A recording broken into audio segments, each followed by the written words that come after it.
Welcome to the Are We Convinced podcast. This is where we deep dive into the strange, the funny, the serious topics of the week. I was going to say back by popular demand, although he's not even here. So that kind of defeats the opening line of what I was going to say. Stuart Banford will be joining us, but he is late. Our other guest that we have on this podcast today, probably the most recognizable voice in radio. That's the tagline that I'm going to give right now, right here. Paul Kennedy, PK. By that account, you expect me to speak then for a while, do you? Yeah. Just sit here going like this. Just right, people go, oh, yeah. Thanks for having me on. I've never done a podcast before. That was going to be my first question. This is going good. Yeah. I'm amazed that you haven't been on a podcast already. I kind of get busy. And I like, there's one of my friends who said to me, you need to do a podcast with some of the people you know within the business. And I'm like, yes, I absolutely do. And I will. And I've been saying that for about a year. Yeah. And at some point I will, because I've asked people if they'll do it with me. And they've all gone, yeah, let me know what you want when you want it. It's just finding the time. Yeah. But it will eventually come. But usually when someone says to me something that involves a camera, I'm kind of like, I don't really care because, hey guys. But this is good fun because I know you and I know Banford, and when he eventually comes on, we can slag him off. Yep. I mean, he told me, just for context, it's now 3:20, and he said 5 to 3, no problem. Send me the link. Yeah. Is this a usual thing with Banford? I mean, usually he just sends me random voice messages at 4:00 in the morning. Well, certainly in the last episode, he's pretty on time, but he did have Paul Orr with him, so whether that was an influence, don't know. That's wanting to get in and get out as quick as possible. Yeah, probably. Also, would you mind reminding me every now and again that this is being taped and will be broadcast? Because when I'm speaking to my friends, I tend to let the guard down. Or is that your whole plan? That's probably the whole plan. This is like even you know, all those Zoom calls and those team meetings. I don't think I will ever get used to them. No. And the thing is, every fiber of my body wants to conduct this the same way some people do when they're in team meetings. So I kind of want to go like this, and every now and again just go. Yep. Or just hide the camera, just put the camera away. And then and every now and again just go, thanks. Yeah. Or in most meetings, all you hear from me is, thanks, bye. I have seen people cook their dinner and brush their floor and all kinds of things whilst on those team meetings. Yeah. There's something weird about them. I don't like them. I don't enjoy them. I mean, this is as close as I get to enjoying anything that could be loosely described as a meeting. I can't stand meetings. Meetings, by the way, are never meetings. They're presentations based on something that you're about to be presented with. And anybody that interjects in any way to this presentation is unnecessarily elongating what is a presentation. It's on a screen. There's a board in front and they're flicking through it and they're scrolling and someone goes, yeah, so what you're saying is, I'm like, stop repeating it. And they say the same thing, I hate that. Or the question at the end. Does anyone have any questions? It has to be a no every time. Of course you don't have any questions. Because it doesn't matter. Yeah. They were all left sitting there for an extra 20 minutes. So obviously, we have to talk about radio, but we have to talk about kind of a little bit of your journey. We've got a few Are You Convinced questions that we'll get to. Okay. Your journey in radio, how long have you been on air totally? You know, not just one station, but when was your first slot that you had on air? 1990. Wow. Seriously, yeah. 1990. And it was, I just wanted to do it. Like there was nothing saying to me, Banford! We have just been talking about Are you convinced about Teams meetings and Zoom meetings? That was our first kind of topic, right? And you've just came out of one. I think I'm the problem, right, in the meetings. No, I think for the likes of interviews with artists, it's made life a heck of a lot easier, and you do it on your own terms, and you're not relying on a fat, aggravated, grumpy engineer to come and yell at you. You know what I mean? Well, welcome to the podcast. You're only 20 minutes late, so you're all good. Sorry. We're just I love it was the delayed pause, but it was like the assumption of an apology was coming. It was like I'm waiting to see what Pistol's editing skills will be like when this eventually makes it on. Oh, judging by the last episode, they are 100%. Yeah. So we're talking about uh, the PK journey in radio. Okay, Yeah. let's go back there. So first ever show I did was Tech Up in 1990 when everybody went to the Christmas party. Then after that, it was a phone call. Now, when you get a job in radio, you're never given a 3-week run into the gig. It's always, can you do it in 15 minutes? And I went, yeah, I can. And I was on in 15 minutes on the radio doing a Sunday night show, which was on after a jazz show or something like that. And it was just fun because I didn't want to do anything else. I don't know how to do anything else. And from that, everything I've done has involved music or a mic. Mhm. That's it from day one. And it must be mad to think when you step outside that and think about that. You know, every day you're obviously not kind of taking it in, but to think Uh, about that you've been involved in the industry for so long. to be honest, I kind of do. I mean, it sounds really cheesy, Mhm. but I love what I do every day. And it does sound cheesy and it sounds made up, but I wouldn't be doing as much as I'm doing if I didn't love it. um, on different ideas and always looking for something to do next, or, is there an opportunity in something else that involves radio? Because my opinion of it, there will be plenty of people who think they want to be on the radio. There'll be plenty of people who think they deserve to be on the radio.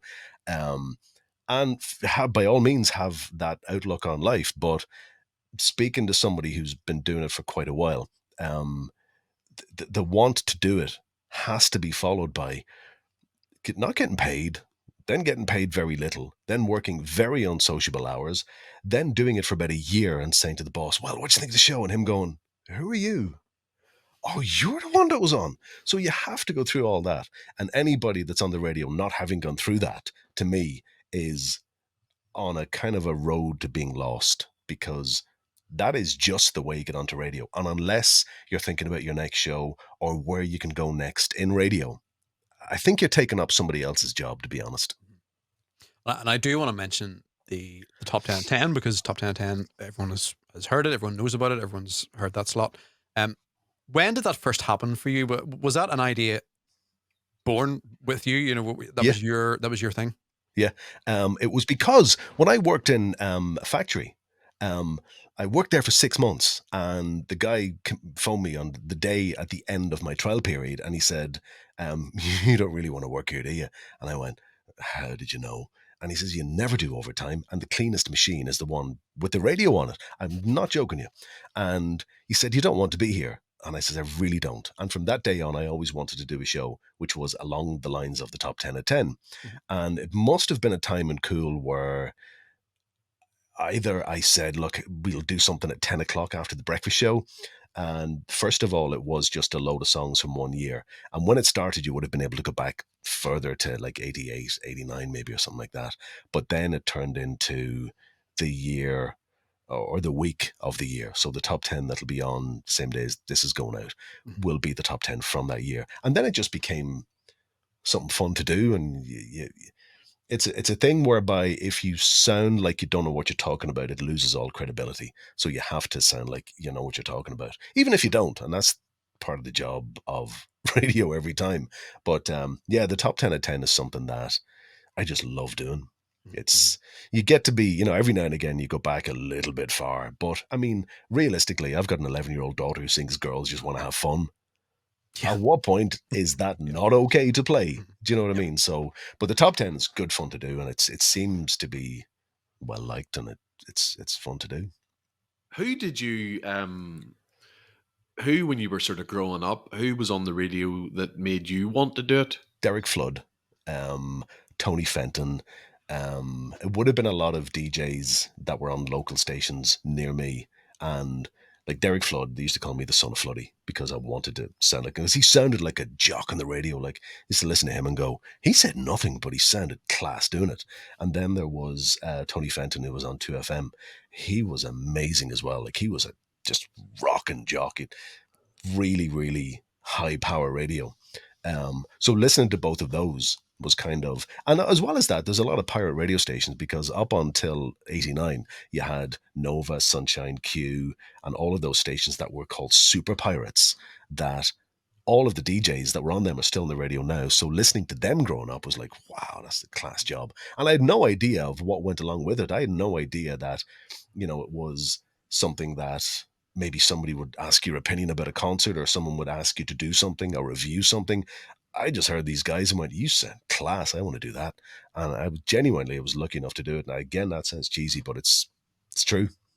Isn't it funny the way, like, for such a long time you would have heard the phrase like theater of the mind? Yeah. And I don't know about you, but I always liked, there was an element of escapism in radio. Almost you were being a character. All people were going on was your voice. Yeah. And then, you could portray to them who you want to be. And it's ultimately such a massive disappointment when they meet you in the flesh. But compared to that then, to now radio, where there's no theater of the mind anymore. There's cameras in studios. People take selfies that coming up on the show today and put it on their socials. What do you think of the way the industry's changed, or has it had no choice but to? It's had no choice but to. But at one point, we had webcams in the studio. I don't know if you remember that, do you? I do. So Yeah. what you got was there was a webcam like this, right? And people, for some reason, watched it. But what they got was this.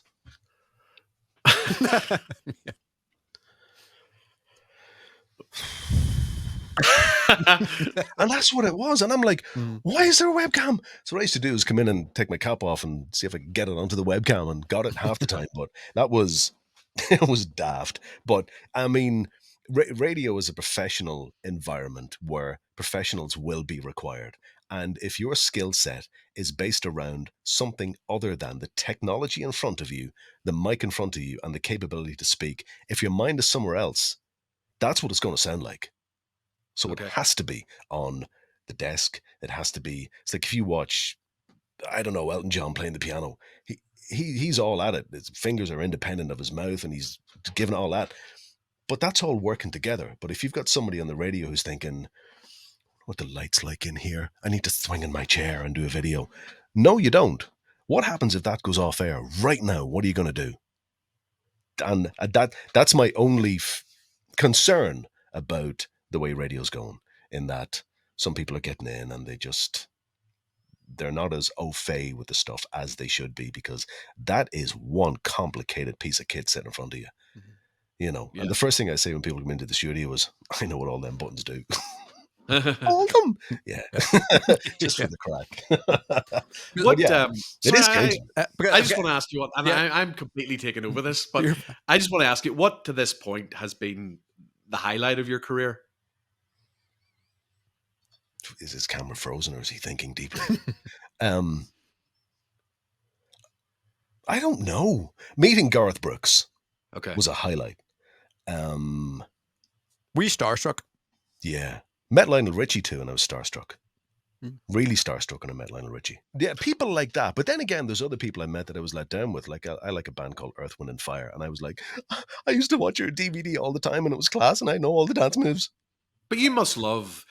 You were so influential in a band like Picture This, getting to arena level in this country. Yeah.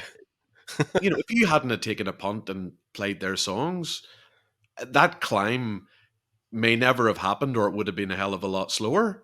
It's something that you, every now and again, you have to stand up for what you kind of believe in. If you believe in a band, support them. If you believe in an act or a genre of music, support it. Because otherwise, you're kind of jumping on the bandwagon, which is pointless. But you have to have faith in it. And if they bring in an odd record you're not too enamored with, you're presenting them to the fans. And there's many other artists like that. Like there's True Tides, and there's the Coronas.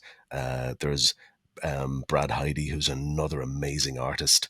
And, you'll have people that'll come in and say, no, you're still playing these acts. I'm like, yeah, but you see, when they're playing the SSE and you're, looking to get in, or, there's promoters looking to book them, Well, the job's already done. They're already famous. They're already playing these venues. Where were you at the start? So have commitment into the bands and, be part of the career. And that's what being part of radio is as well. Just having a love of music and being able to help bands along too.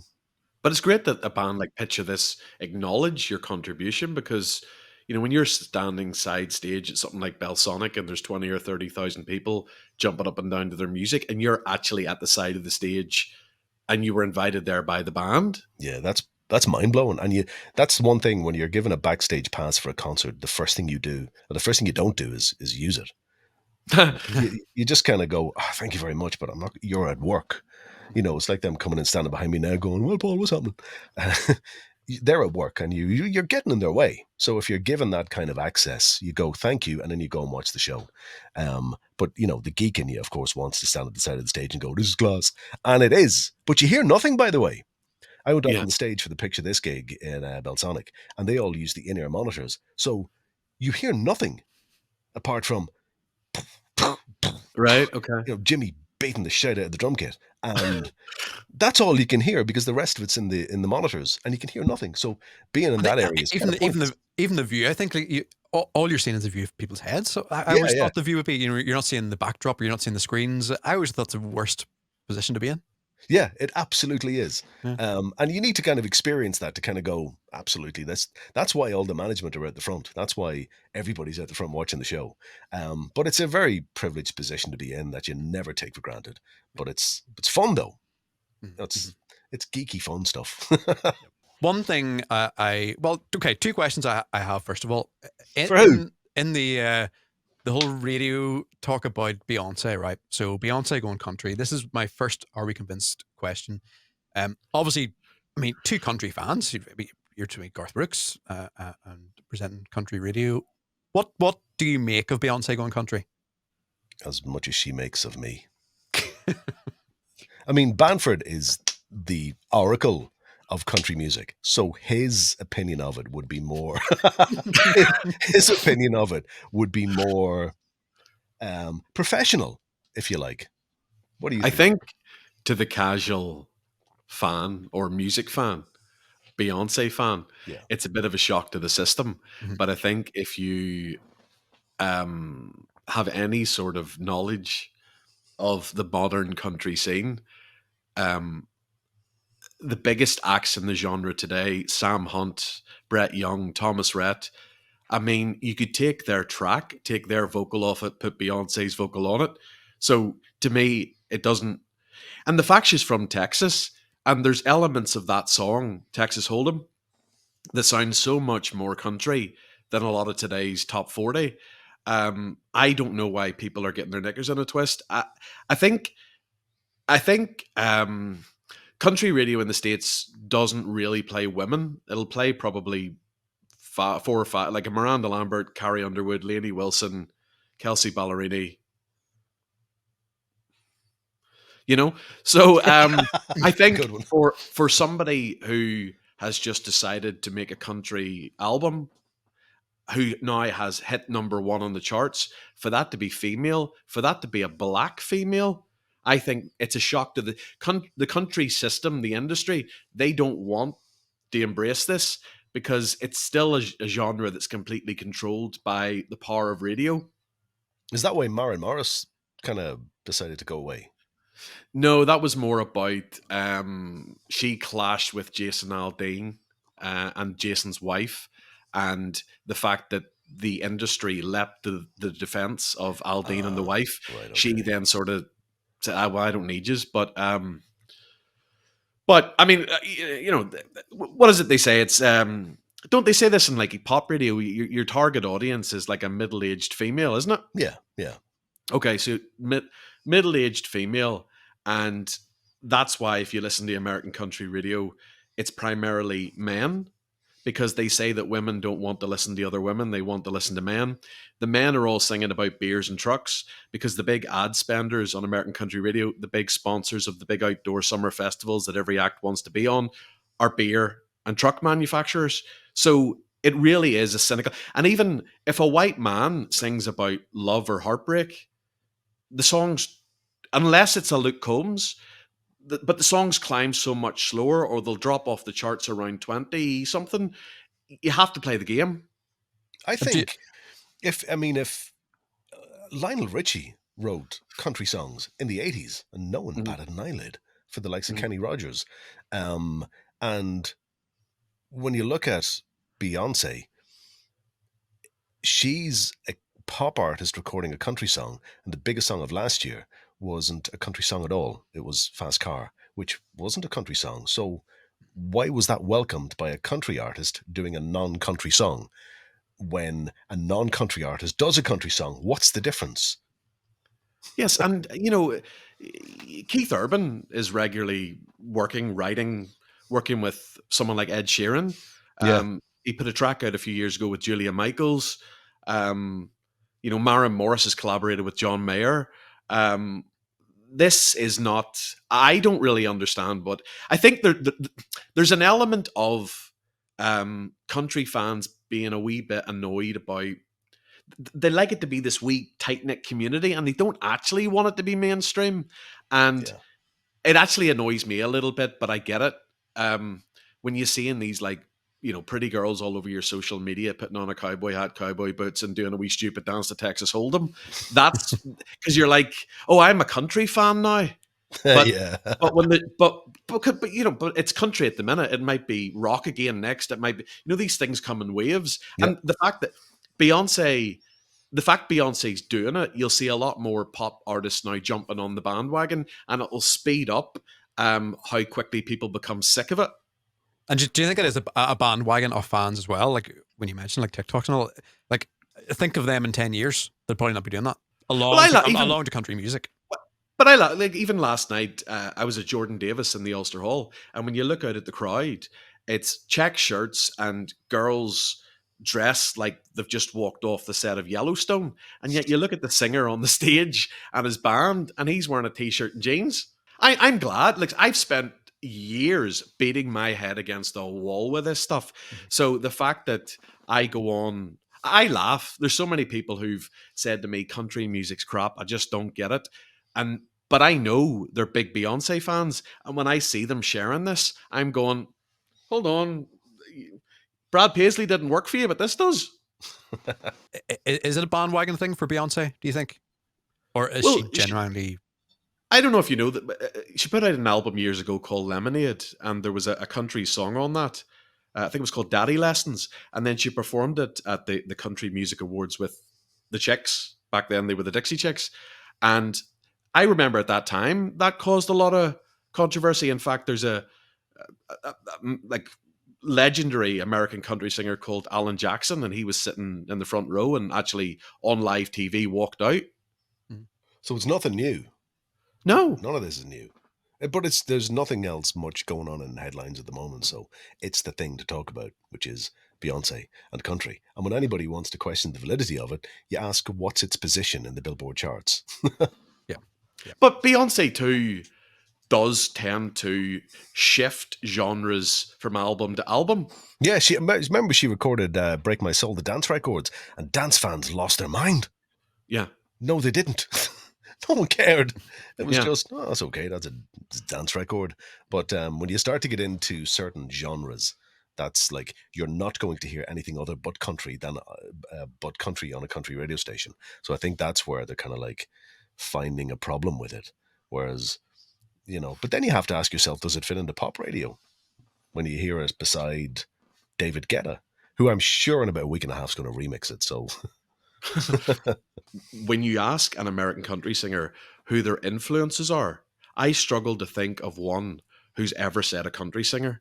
It's always Michael Jackson, Maroon 5, Yeah. Def Leppard, and you can hear that coming through in the music. And even last night at the Jordan Davis gig, he actually said, right, we're gonna go off track here, and we're gonna do a bit of a melody of some of my favorite songs growing up, the songs that made me excited about music. And it was like Gavin DeGraw, Chariot. No, it was Gavin DeGraw, I Don't Want to Be. The Fray, How to Save a Life. Those are the only two I remember. He did about 5 songs, but not one of those 5 songs was a bloody country song. Right. Let's move on to my second question, right? Second question is to do with tech.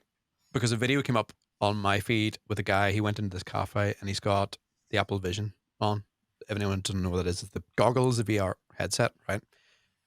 He's going to the cafe. He's seeing the menu. He's seeing text messages from his partner, what she wants at the cafe. He's reading Facebook messages and so on. Does that type of tech terrify you? Can you imagine yourself in 10 years' time walking around with a VR headset on? Yeah. I could imagine myself having a virtual reality girlfriend and her probably and her probably leaving me. You're just a bit too weird for me, Stuart. And all your bloody country music. Does it frighten me? No, I mean, you know what frightens me more? These Little people girl ghosts. these my reflection. These people who must have the latest. I must have the latest iPhone. I must have the latest, what I watch, or and they'd be the type of people that would go running towards this. I don't see the point, but I mean, I feel like a knob sitting somewhere going like this, you know. I mean, there's episodes of The Next Generation, where Star Trek, where all of these things have happened. Like, they've had the VR headsets. Remember that Pokemon thing where people were walking around staring at their phones and they were totally just distracted by it? That was in an episode years ago. I mean, whatever's to be said for The Simpsons predicting the future, but this was in Star Trek, and they were doing that. They were walking around with these things on, and you just become accustomed to whatever's acceptable because, we're sitting doing this. This was impossible, 5 years ago, maybe, something like that, where we're all sitting with, like quality mics and cameras and all that stuff. So go back 10 years and what we're doing now would have been, you couldn't have thought of it. It wouldn't happen. And for you to be able to edit video, which is something that was always, that must take ages. And now people are editing podcasts, they're editing audio. AI is ridiculous when it comes to the capability of what it can do. The Beatles' last record was testament to that.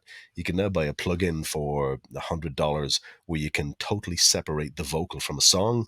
So all of these things were impossible, not just unthought of, but impossible 20 years ago. They were envisaged and quite expensive 10 years ago, and now they're off-the-shelf things. So it's going to happen a lot quicker, and it'll probably be, obviously, kids will get into it first, but yeah, I can absolutely see that happening. And it's a very real thing, like AI-generated radio presenters. I've actually heard that on a few different places. And that doesn't freak me out just as much because you're always, no matter what's going on, you'll always need a professional because, you'll have somebody who'll go, hey, we're going to invent an AI radio station. What do you guys talk about? Well, they'll need a professional in to program this thing because they'll suddenly realize that, well, hold on, that just doesn't happen. And these people actually are professionals. And, it's like talking into that. That's all you do, isn't it? Talk into that. And the scariest thing you can do to somebody is, that's all I do is talk into it. Here you go. Yeah. And they go, is it live? Yeah, it is. Of course it's live, you clown. So when it comes to all that stuff, they will need professionals to run it. And they will need, so it'll never become 100% AI DJ and it'll never become 100% Terminator yet. But even like making music, like it not scares me, but it irritates me that now you can just go on and pick a chord from, a package. And whereas my days I was learning that, and that part of it I think is a shame. I think that is a shame, yes, but when they're sitting down going down and going, what chord is that? Whereas you're going, I know where this progression's going to go next. And 2 days later, when they're still fiddling about with noises they think might sound like dead cool, you're going, well, that's an F sharp. And this song needs a diminished seventh because it's a sad record. And and you have all this information. So yes, you can do that, but it also leaves it wide open as well for, there's a couple of tunes at the moment which are at the skill level of stuff, and I don't want to sound like a dick doing it, but it's a skill level of stuff that I was doing about 10 years ago, maybe more. So now I've gone back to that and started working to the expected level of professionalism of what's being broadcast, which is the easiest thing to make if you've any kind of knowledge whatsoever.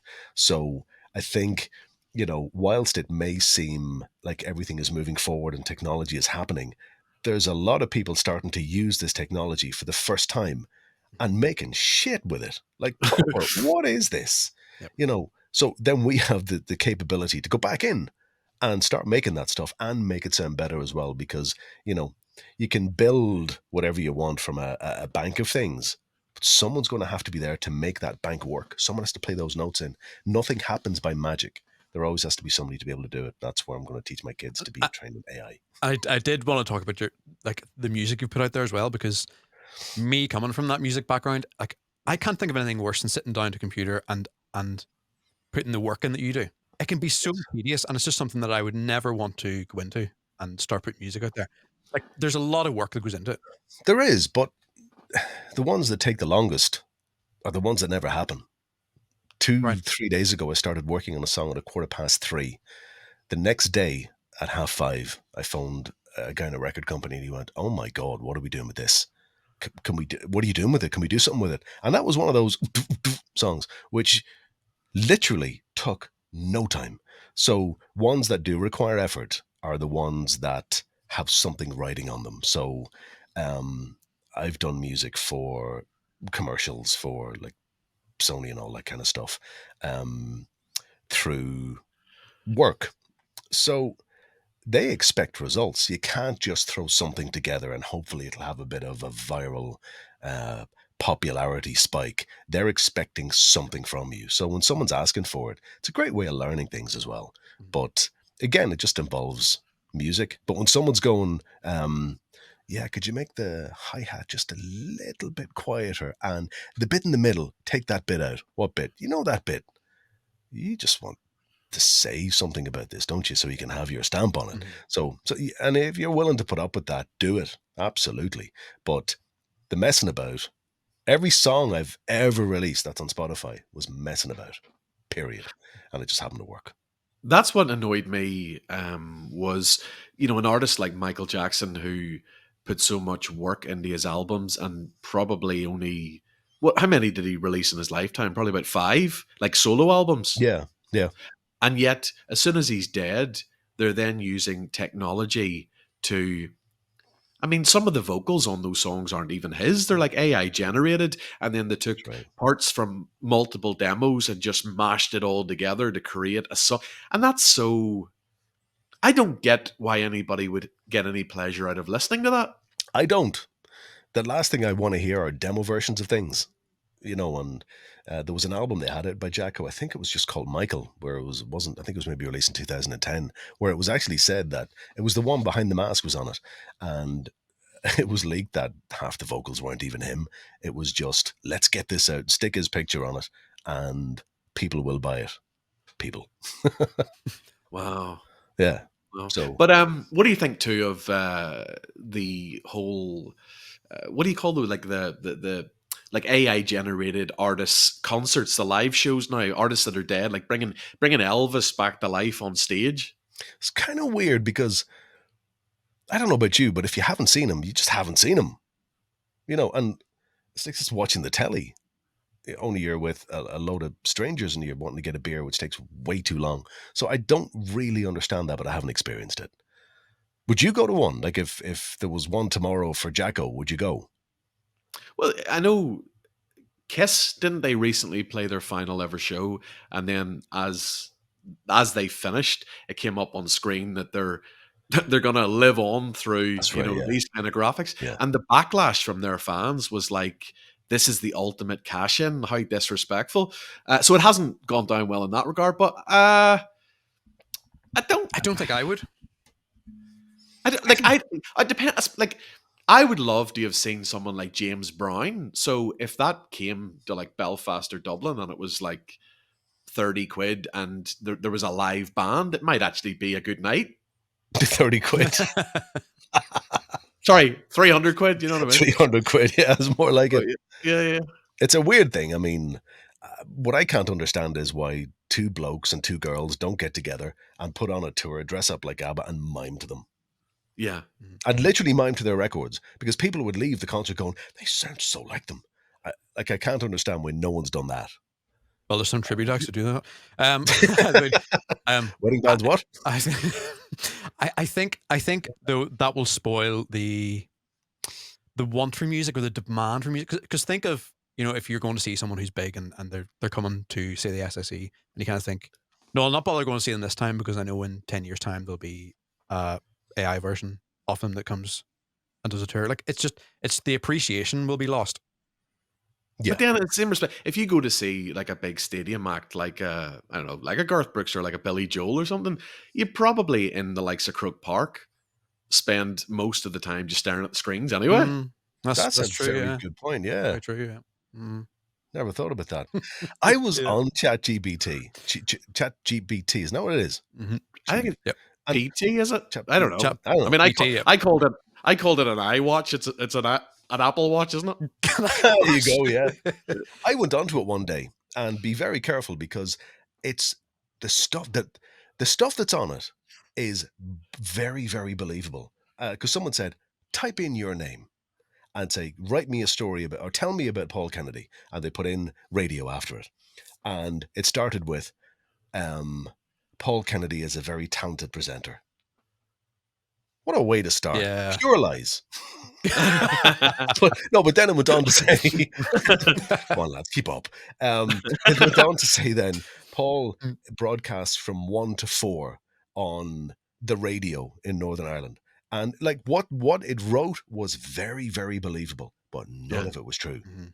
None of it, but it was very believable. I remember there was a while back at Country Line when they would use the software because those involved were marketing guys, so they didn't have a knowledge of country music. So they were using the software to go like biography of Carrie Underwood. And then I'd be sent a script to voice. I would then send the audio to somebody else who would create graphics and they'd be turned into like reels or wee short TikToks. But I'd be reading through these and not, the dates of the releases of albums, the wee subtle things that your average person probably wouldn't even pick up on. Exactly. Yes. Yeah. And that's where that stuff is dangerous because the facts are ridiculously believable and presented by something that is, coming from the internet, the font of all knowledge. It's literally taking words and writing stuff. And I think that side of it's quite dangerous. It can make people look really, really stupid because I don't think people realize how editable Wiki is. You can put up whatever you want on that. Treat that with the contempt it deserves. But also, like on a Monday, when you generally get an alert on your iPhone telling you how much screen time you've used over the past 7 days, Yeah. and I go, it scares the life out of me. Mm-hmm. So if you're talking about the next step on from that is wearing a goddamn headset, like it can't even be good for your eyes or your brain. There was a video of a guy who he was going to watch a football match, so he put the VR headset on, and he walked into this room where his friends were. And he could see his friends sitting in the room watching the match. They were all together and they were able to talk to each other via the headset. But they weren't there.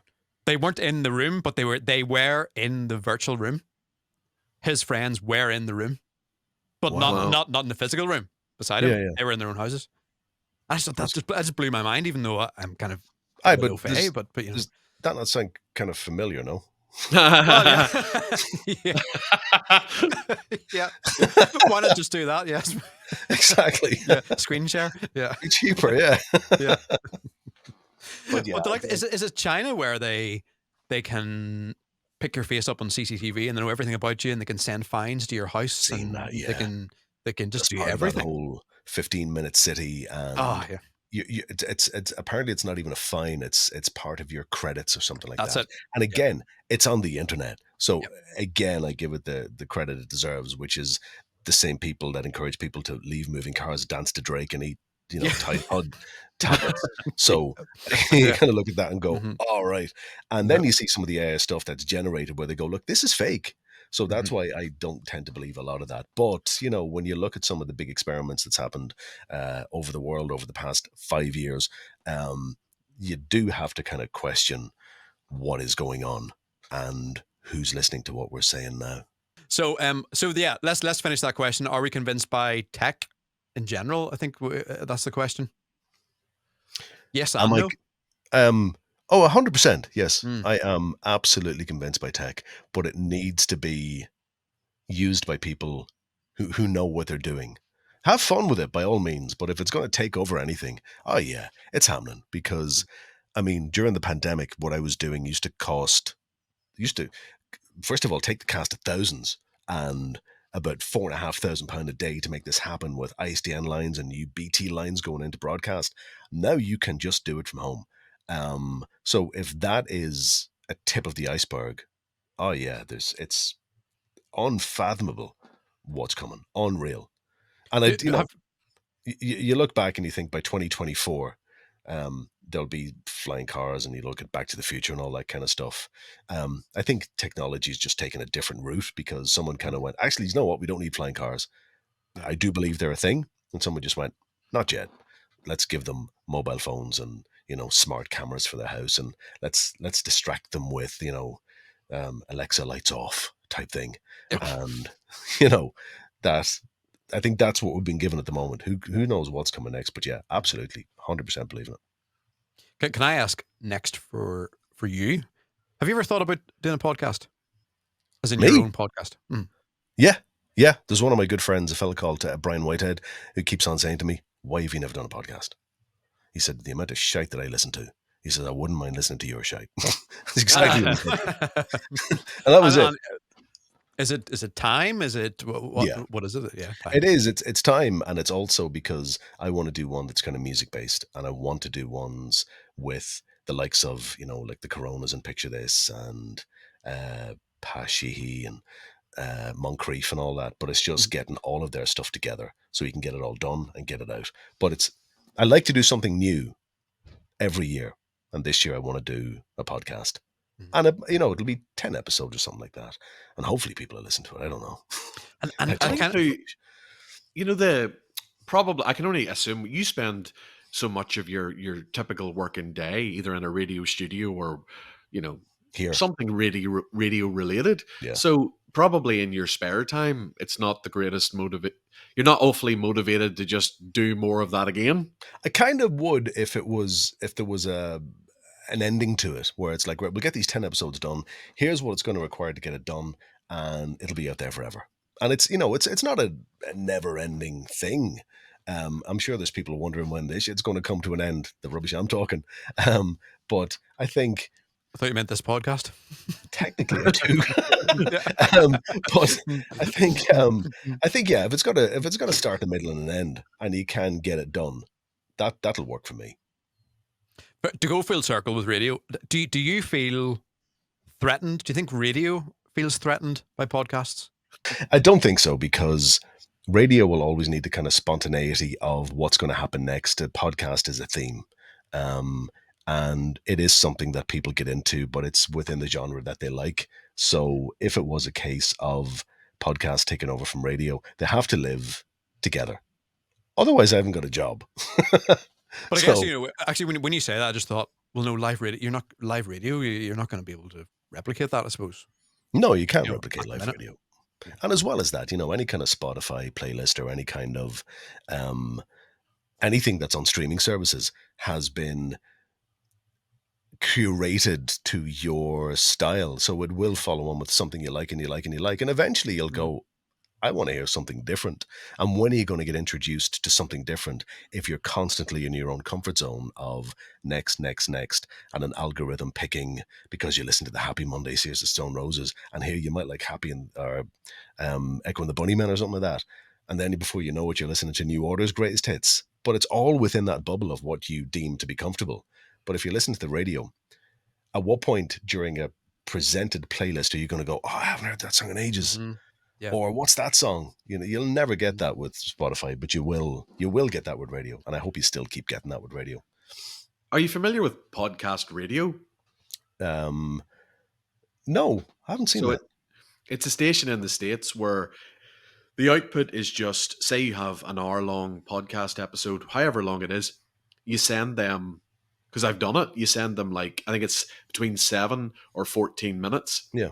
And then you record an ending to it where you go, if you like this is the name of the podcast, please like and subscribe, please. So it's just like 7 to 14 minutes clips of various different podcasts, and you might find 2 or 3 that you like.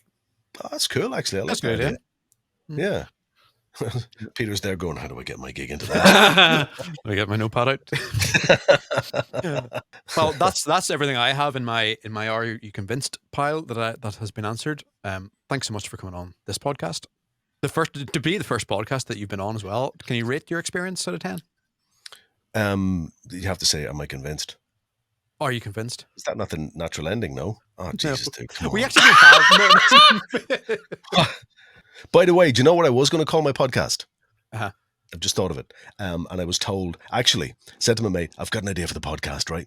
And here's the title. And he goes, right, hit me with it. I went, it's called The Acoustic Toothbrush. Right. And he goes, what? And I said, that's the first question. Do you use an acoustic toothbrush or are you electric toothbrush? And he goes, I've never heard such shite in my life. Right? I thought that was inspired. I really did. So I have to come up with a different name. So that's what the podcast won't be called. But yes, no, I enjoy doing a podcast. I've never done one before. It's not a case of there's an hour of my life I'm never getting back, like the sarcastic posts that were put out recently. But no, I enjoyed it. It was good crack. And it's nice to just talk rubbish for no other reason than to talk rubbish. Hopefully someone likes it. Do you enjoy this ability to express an opinion, speak open and honestly as a commercial radio presenter? Do you get something? Are you getting something unique out of this? Yeah, because at no point did I tell you what time it was or what the weather's going to be or the next 2-3 tunes I'm going to listen to. It was, absolutely very different to be speaking into a microphone and not having to worry or not having to mess up or, the battery's going to die. So what? I'll plug it in or whatever. Yeah, it was Could you very imagine? different. Could you imagine being on a podcast and having to, sell the upcoming topics that you're going to be talking about in a wee while? But for now, we're talking about this topic. Yeah, it just wouldn't make sense. Yeah. It's not the natural way It's a to different speak world, or yeah. communicate. Yeah, it is. Yeah, you've made me reconsider my whole life. That's what I mean. I'm sure that they're making a fortune off it, but that drives me nuts in podcasts when there's something very engaging going on, and they go like, "Hold that thought." Now, when it comes to health supplements, and then they do their live read, and then they just go back to their normal conversation. Everything, by the way, around me is for sale. It's all product placement. I entered this podcast educated, man. Chair for sale, hat for sale, mic for sale. Yeah. Just give us the number to text and we'll enter the comp for the hat. Yeah. You said that the podcast doesn't have at this point a natural ending, and I was thinking of last week when we exceeded the time that you'd booked the room for, and I thought some woman was going to rap on the door and say, "Get out!" That was the ending, Yeah. No, the generic ending is thanks for listening, and because this is a final note because I have to go in 5 minutes. I was looking at the location of people, and maybe you do this as well with your music that you're putting out. Do you ever look at where people are listening from? And does it scare you to see some of those locations? It's weird when you get a text in, because when I was doing stuff on Country Line, I was getting contact from people in like Liverpool and Manchester, and I'm going, wow, that's really strange. And someone takes the time to contact you like that, and if they contact you via email, they have to put the location in as part of having to click send, otherwise it comes up with a red box beside it. But yeah, sometimes it's a bit mad knowing that the people listening in parts of places you've never been to. It is kind of weird. And the weird thing about being a radio is everybody knows exactly what you're doing at that time, but you've no idea what they're doing. Yeah, that's weird. There's one person in Belgium who has downloaded every single episode and who's listened to every single episode. Really? This? Yeah. You sound so surprised. Wow. But so sorry. It freaks me out a wee bit, that people can find you so easily now these days. Oh yeah. But don't make it too easy to find you. Like, make sure you've nothing in the background with your address written on it. Yeah, that's postcode or all that. On my final thought, there is a guy, I don't know if you've seen him. What's his name? And he wants you to send him videos on TikTok, and he can find your exact location. And he does it every single time. I must find what his name is. And he finds little details just in the background, like you were saying there, like a building yes. I've seen stuff like that where people are, never post when you're on holidays, never walk around your house with your camera because they'll take a look outside a window. I'm really aware of all that stuff. That stuff freaks me out. Jose Monkey, you call him Jose Monkey. and Class name. he has got 1 million followers, and that's all he does. He just finds people's location just by their video. And it's insane. It's scary. Like, even when he zooms into a building and he sees a certain poster on a window, or Yeah. he looks at a parking sign. Just unbelievable. But there you are. Fantastic.